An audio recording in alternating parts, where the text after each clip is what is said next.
Well, here we are again with James Buckland, and we're going to be talking about last week's podcast where we talked about the Trump shooter. Did he really act alone or not?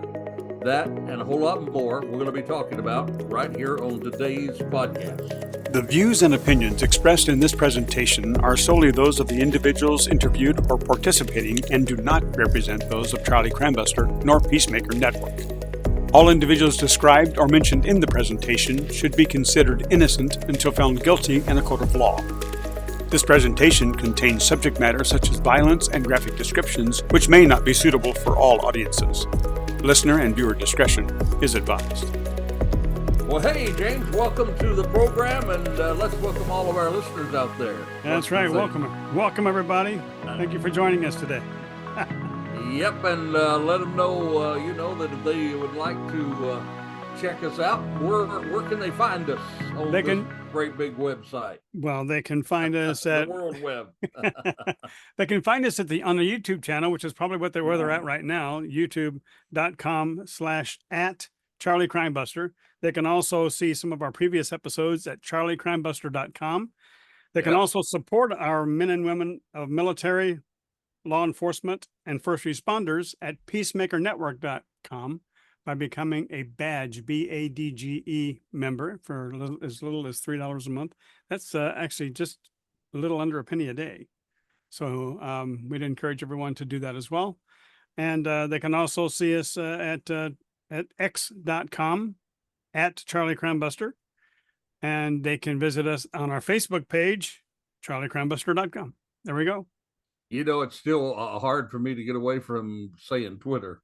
I know. I like the way you did that. That was really cool. How you kind of threw that x.com in there. Yeah. That James, that alone makes me look younger. I appreciate that. I really do. All right. Well, thank you. Well, I probably should have said meta.com as well, because Meta is Facebook now. So. Oh, Meta is Facebook now, right? Yeah.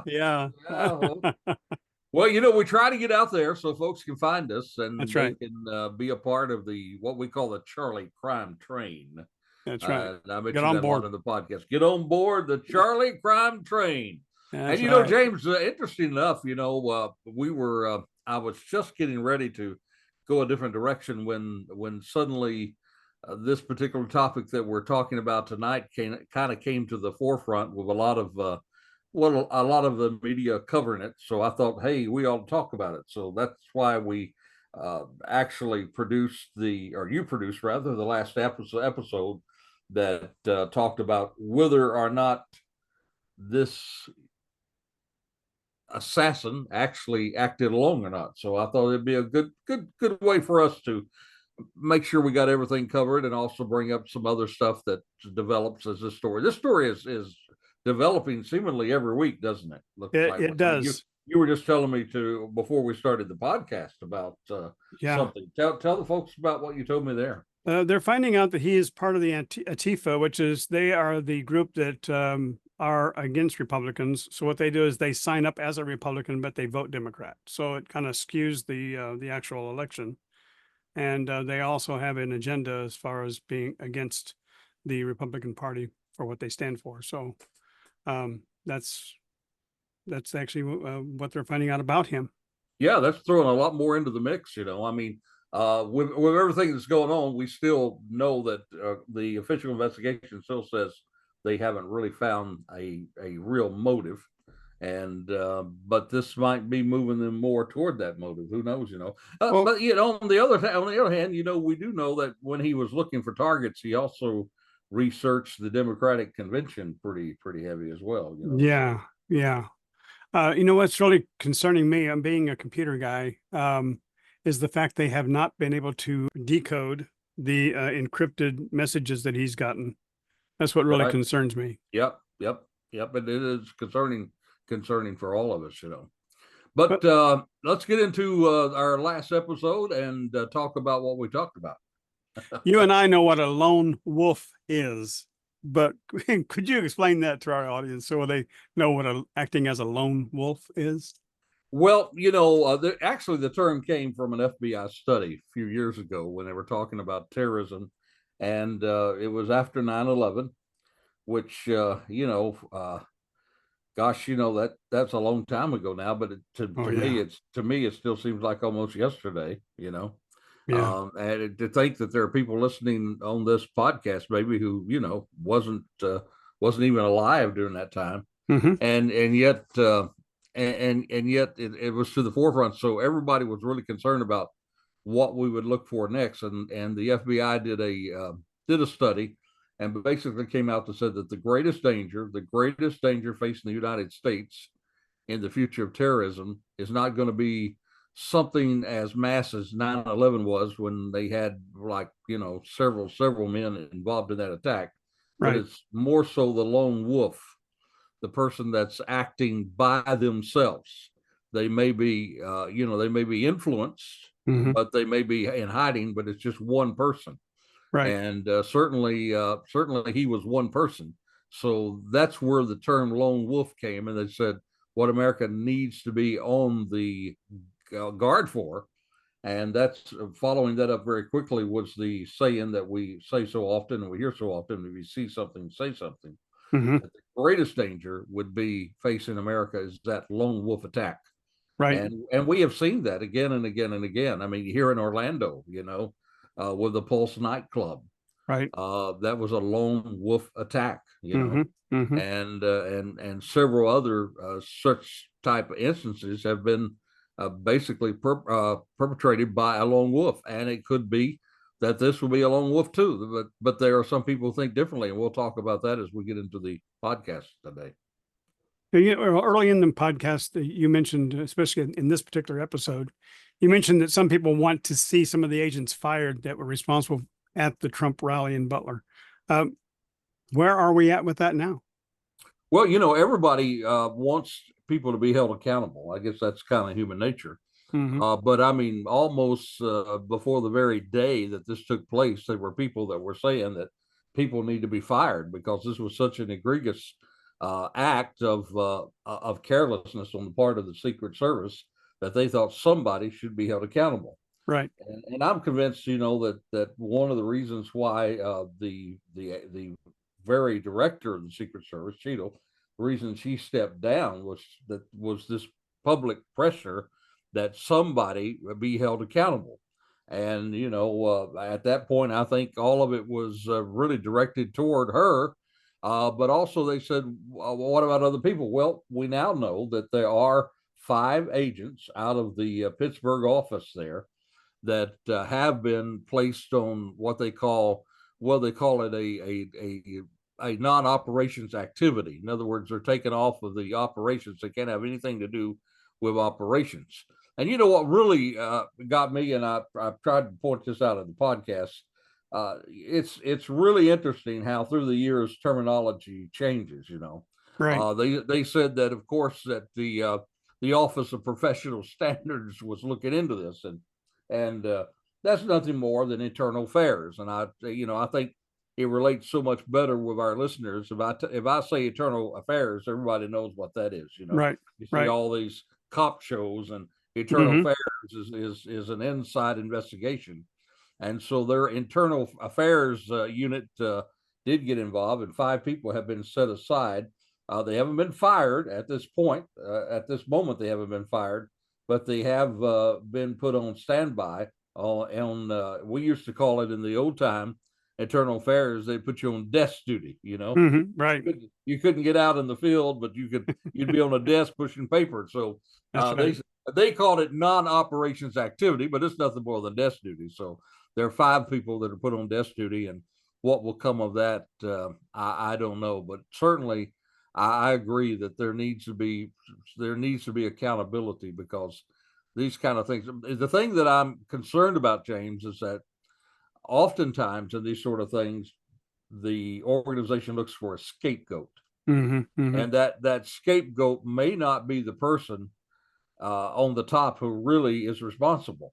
Hmm. They'll Right. find somebody on mid level and throw them down, and use them as a scapegoat. And I hope that doesn't happen, because I think that this thing probably should go beyond the level of what happened in Pittsburgh, because now we're seeing other situations is coming to light of other areas where the Secret Service has been very, very careless in. Even today, I'm reading about some other things now that they're concerned about that took place. Even back when the vice president was almost led right into the path of a pipe bomb.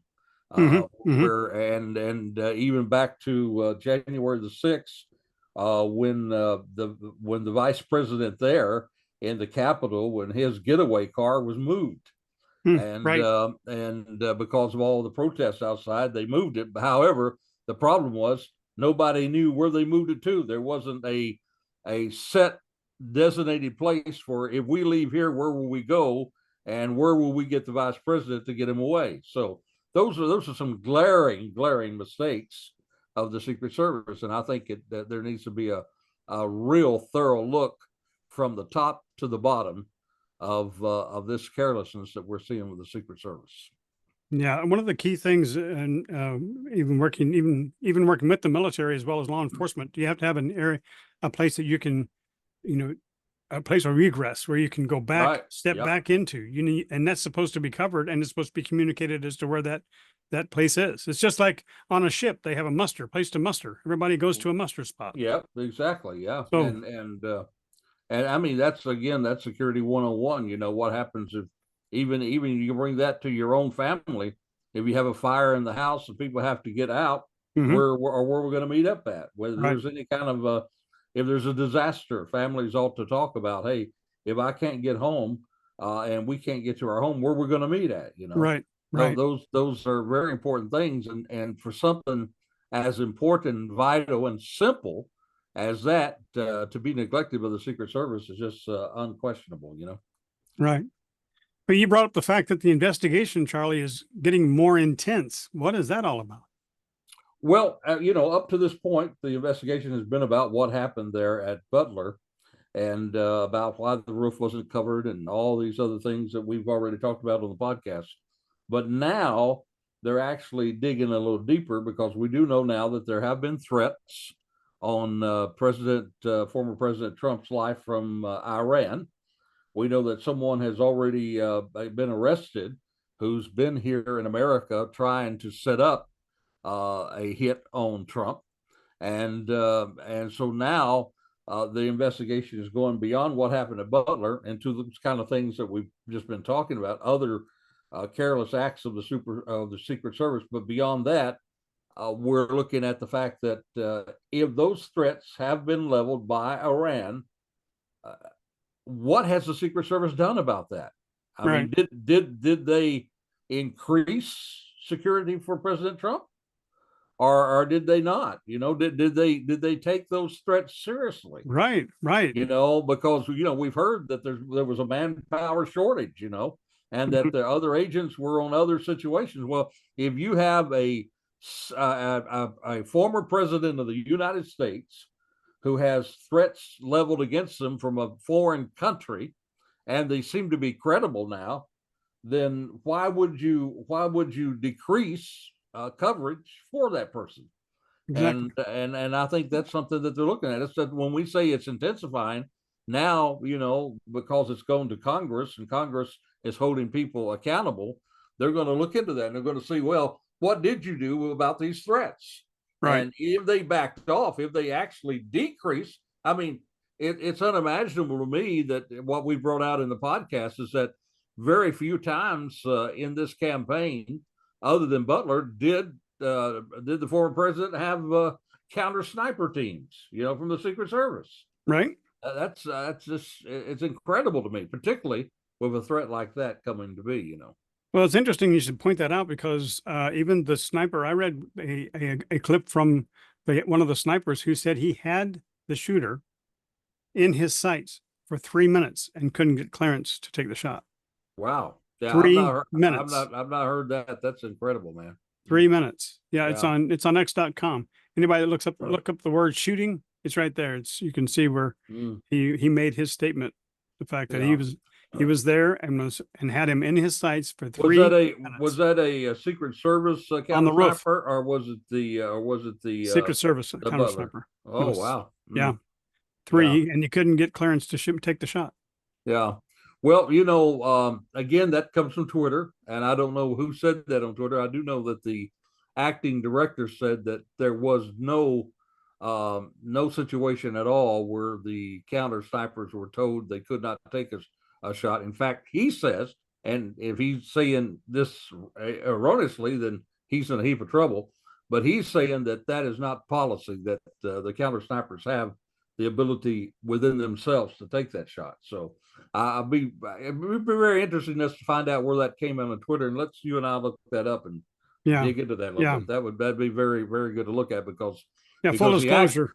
the acting director totally said that the policy of the Secret Service is, if you see a shot and you see that there's a real visible variable threat, then you can take the shot. You don't have to get permission to do so. Yeah, Which it should be. It should be. Oh yeah, it should be. It should be. No doubt about it. Yeah. Yeah. Full disclosure though, I'm not certain if he was a local sniper or if he was a Secret Service sniper. Yeah. Just to be look clear. into that. Yeah. So what is this about that there's still being JFK documents that have not been released?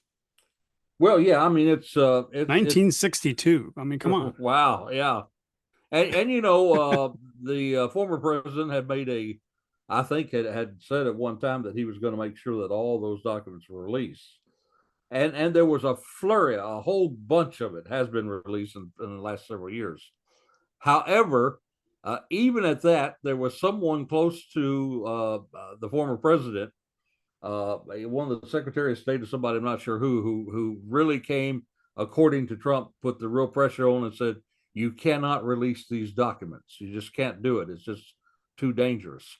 And but now we know that, after just recently in the news, Kennedy, the son Kennedy, who was running for office, who now has endorsed Trump. Right. He has been told, he has been told by Trump that if Trump wins, he's going to release those documents that they've held back. You got to go back to the Kennedy time. I was a little boy, about 13 years old when that happened. I remember it well. And I remember that the Cold War was very much a thing. And actually, we were on the brink of nuclear war. Right. And a very dangerous time in our country. We had the missiles that were in Cuba. And at that time, there was a lot of fear that there would be a world war of nuclear holocaust that would have probably wiped everybody off the planet of the earth. And there was a lot of fear there. So whenever the Oswald took that shot, there was fear by the FBI director and President Johnson that people would react recklessly and roll us into another war. And so, pardon me, very quickly, they wanted to set the record that Oswald acted by himself. And that was certainly, many people think, a rush to judgment now. But now we know that there's a whole lot more about the assassination that we were not told back during that time. So the question I have, James, is not the fact that there's still documents held back, but the question I want to ask is why. Exactly. Why? Why at this point of all that time, there must, to me, if they think that they should have held them back for national security, then there must be a blockbuster that they're holding back. I mean, now they may release them, and you and I find out when they do that it was really nothing. But for them to hold those few back, I have to ask myself, what in the world are they holding back? Right. What is so important that they would not release that, as you said, back since 1962. Right. What is so important that they would not release those documents? Exactly. And as we've said in this situation that we're talking about today, what I really would be interested in knowing is not so much that we're learning from news outlets and Twitter and everything else. What I would be interested in knowing is what are they not telling us, James? Exactly. What are they You not know, telling us? yeah, what are they not telling us? I mean, we do know that the government will hold back information. I mean, Mhm. that's not new. That's that's common knowledge. So if they held back stuff then, what are they holding back today? What is it about this investigation that they may not be revealing to the American people? Yeah, it makes you wonder how much they've actually swept under the rug where they don't want the public to know about. Yeah, yeah. And again, that brings us to what we were discussing a few episodes ago. Why did they release the body so quickly? Why did they Right, take that crime scene and wipe it down? And right, you brought up the fact, and I thought it was really good that you said, that it could be that that there was no reason to not release it, but the fact that they released it so quick will lead people to doubt, right, and it'll lead people to wonder, and right. it'll lead people to come up with all kind of conspiracy theories and that sort of thing. And so I think you're right on the spot there, and we may even be looking at that today, that just becomes another thing to cause the American people not to trust what we're hearing from the government. I agree. I agree. Well, let's soften up the topic a little bit. Tell us about this crazy crook of the week. I'm curious to know. 'Cause Yeah, when I yeah. heard it, I had a good belly laugh, and I haven't had a good belly laugh in a while. But I was just like, I cannot believe you can't make this stuff up. Yeah. Yeah. Well, as I said in the podcast, if you're going to rob something, you probably ought to think about what you're going to rob. I would think. I don't think I would go if I wanted to rob something to get away with it real quick. I don't think I would go to Fort Knox try to rob Fort Knox. That's right. But the next thing you might ought to think about not robbing is a gun store, don't you think? Yeah, right. I Exactly. mean, Right. With a bat. yeah, with a baseball bat. On top of that, that gives a whole new variant. They say don't bring a knife to a gunfight. I think you'd be better off with a knife at a gunfight than you would a baseball bat. I agree. So this crazy crook decided he was going to rob a gun store with a baseball bat, and we know the rest of the story there. The guy just grabbed a gun, and I said on the episode, he grabbed a gun. He probably could have gotten it anywhere. He was Yeah. surrounded by guns. And these guys who have these gun stores, they're not idiots. I mean, No. I know that weapons that are out there are unloaded, but I guarantee you they have loaded weapons right near them. Oh, absolutely. Yeah, I'm sure And there's a couple of clips nearby. Yeah. yeah, yeah, and this guy was held at gunpoint and then taken away and made it to the wonderful, prestigious spot of being one of Charlie Crimebuster's crazy crooks of the week. Yeah, What an honor. yeah, what an honor. Yeah, He batted a yeah. home run on that one.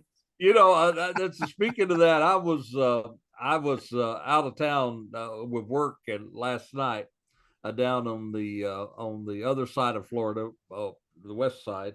And boy, we have a beautiful state to live here. We So if do. you're We listening to the do. podcast and you're not from here, I would encourage you, take your time, come to Florida, find out all the beautiful, beautiful things that we have to offer here. The Keys are absolutely beautiful.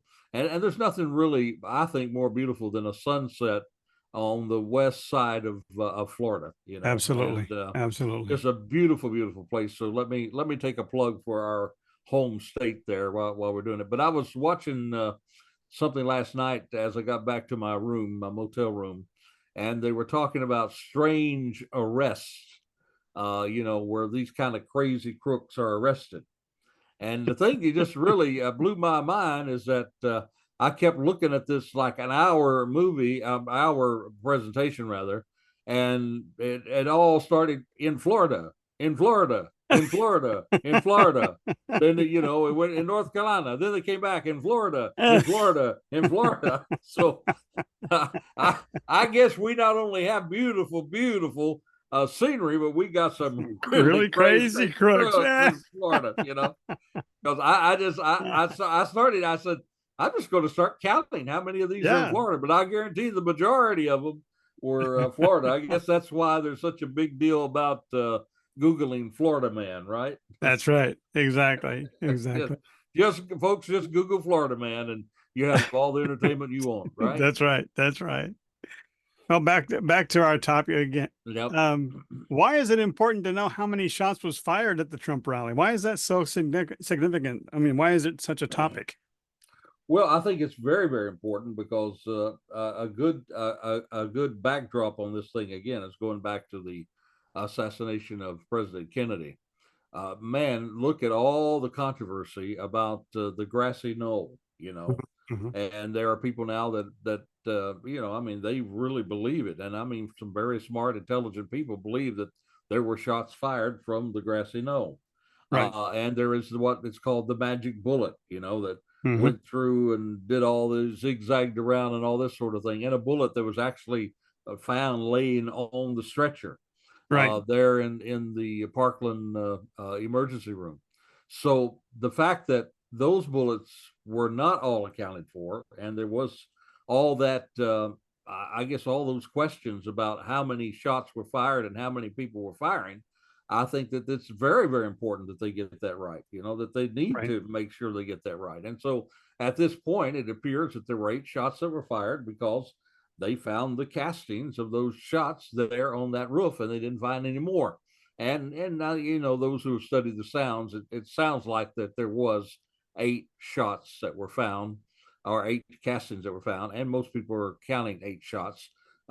Other than the shots from the counter sniper team that came a few seconds later.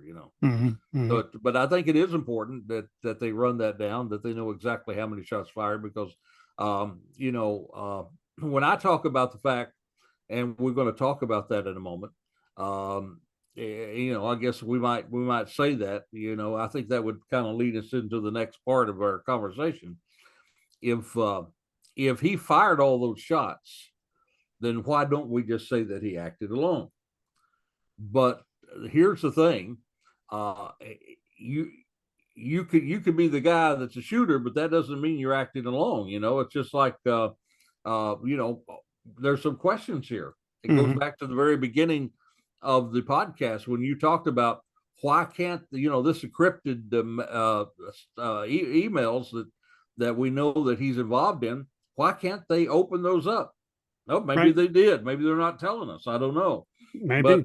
what you think, with all the computer science that we have in this nation and some of the greatest, sharpest minds in the world working for law enforcement, you would think that they would be able to open those encrypted messages. Hmm. Well, there are congressmen now that are saying, "Hey, hold on. I don't think we should announce that he's acting alone because we don't know that he's acting alone because we don't know what those messages are."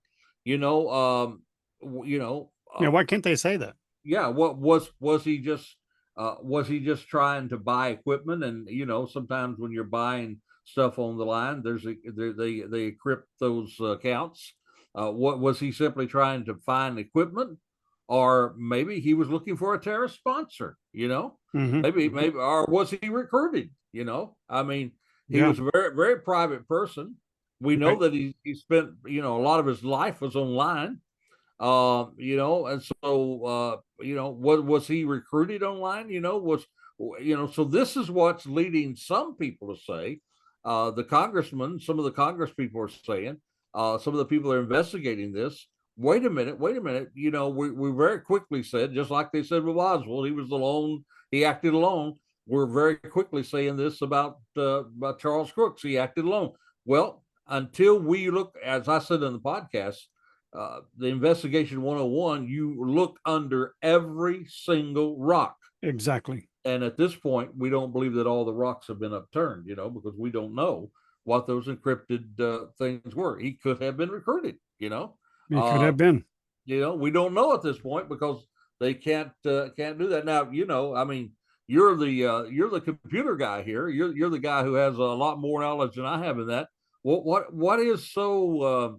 I mean, what is the what is the process of opening up encrypted messages? Each of the messages that are encrypted are typically have what they call a hashtag, which is it's a hash. I wouldn't say tag, but it's a hash methodology or an algorithm that is used to key the information a certain way. So you have to have a key to open it, and that key is a basically the key that unlocks the file. But it has to be, and it could be a 128, it could be a 256, could be a 512. We don't know what the algorithm or the hash method that was used to encrypt it. So it would need the originator to be the one that provides the key. Right. So the FBI would have to go back to the originator and find out who the originator is, and then from there get the key. Yeah. So, I think until that happens, there's going to be those questions out there, Too many unknowns.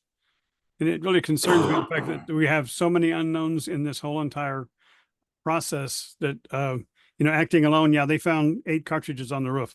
Okay, fine. You found 8 pieces of brass on the roof, but are they his? That's true.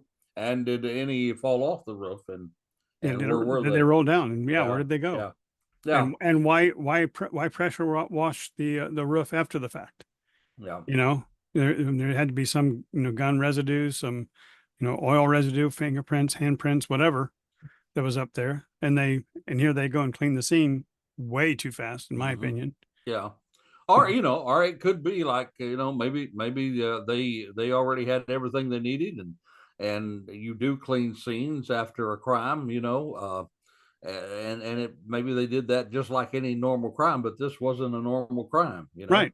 And this is something that the reason why you and I are discussing this is because of that rush, Right. I mean, they could be completely innocent in what they did. It could be, there could be nothing else to find in the crime scene. There could be, nothing else to find in the body. Mm-hmm. But now we just really don't know because not everybody had an opportunity to look at it. Right. Exactly. And all the pictures that you do see, everything's blurred out, so you can't see what is or isn't there. Right. Yeah, exactly. Which again, it leads just to a bit more speculation. Yep. Well, that's why we brought this to the people's attention. Did he really act alone or not? I'd love to see what our folks are thinking out there that are part of the Charlie Crime Train. We'd love you to reach out and tell us what you think. You can reach us at charliecrimebuster@gmail.com. That's charliecrimebuster@gmail.com. Be great to hear from some people to see what they're saying about this, don't you think? I do. Yes. Please reach out to us with any both good and bad comments. If you don't agree with what we're saying, if you have a different opinion, if you have more information that you may have stumbled across that we may have missed, by all means, reach out to charliecrimebuster.com. Love to hear from you. Well, James, let's let everybody know how much we appreciate them being a part of the program tonight. Thank you for all of your input. It's been very interesting. So until next time, this is Charlie Crimebuster reminding you, stay safe, stay alert. Yep. For the life you save, it could be your very own. You have been listening to Charlie Crimebuster. You can find additional podcasts at charliecrimebuster.com. You can also support our first responders, military, and law enforcement communities at peacemakernetwork.com. Or subscribe to our YouTube channel using tag @CharlieCrimebuster. Even visit our Facebook page, facebook.com/CharlieCrimebuster. Or if you would like to make suggestions for future podcasts, please send your ideas to charliecrimebuster@gmail.com. That's charliecrimebuster@gmail.com. Thank you for joining us today, and we hope that you will join us next week for another exciting crime story with Charlie Crimebuster.